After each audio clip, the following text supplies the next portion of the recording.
Di kota Riyadh, hiduplah seorang lelaki yang terjerumus dalam kesesatan. Bertahun-tahun hidupnya jauh dari masjid, tidak pernah sujud, bahkan nama Allah hanya sesekali ia dengar.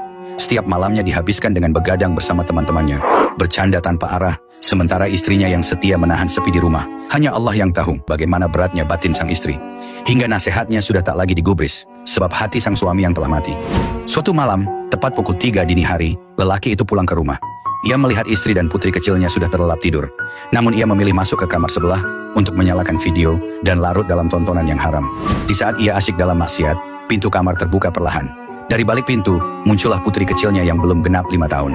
Dengan suara polos namun menembus jantung, gadis kecil itu berkata, "Bapak, ini suatu aib bagimu. Takutlah kepada Allah." Kalimat itu ia ulangi 3 kali sebelum menutup pintu dan kembali tidur. Lelaki itu membeku, hatinya bergetar hebat. Ia mematikan video itu lalu duduk termenung, dan kalimat anaknya terus menggema di telinganya. Malam itu ia tidak bisa tenang, seakan dunia runtuh menimpanya. Tak lama kemudian, azan subuh berkumandang, memecah kegelapan malam. Dengan langkah goyah, ia berwudu lalu pergi ke masjid. Saat imam bertakbir, ia mengikuti dengan lesu. Namun ketika tiba sujud, untuk pertama kali sejak 7 tahun lamanya, dahinya menyentuh bumi. Tangisnya pecah tanpa bisa ditahan.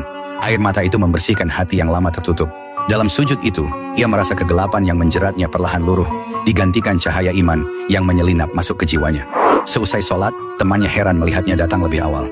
Ketika ia menceritakan apa yang terjadi, temannya berkata, "Bersyukurlah kepada Allah, dialah yang menggerakkan anak kecil itu untuk menyadarkanmu sebelum ajal menjemputmu." Hari-hari berlalu. Ketika waktu zuhur tiba, ia pulang karena rindu ingin melihat putri kecilnya, sebab darinya lah hidayah itu datang. Namun sesampainya di rumah, ia disambut istrinya yang sedang menangis. Dengan dada berdebar ia bertanya, "Ada apa denganmu istriku?" Jawaban istrinya bagai petir yang menyambar, "Putrimu telah meninggal dunia." Air matanya tumpah, tubuhnya goyah. Bersama sahabatnya, ia memandikan, mengafani, dan mensoalatkan putrinya.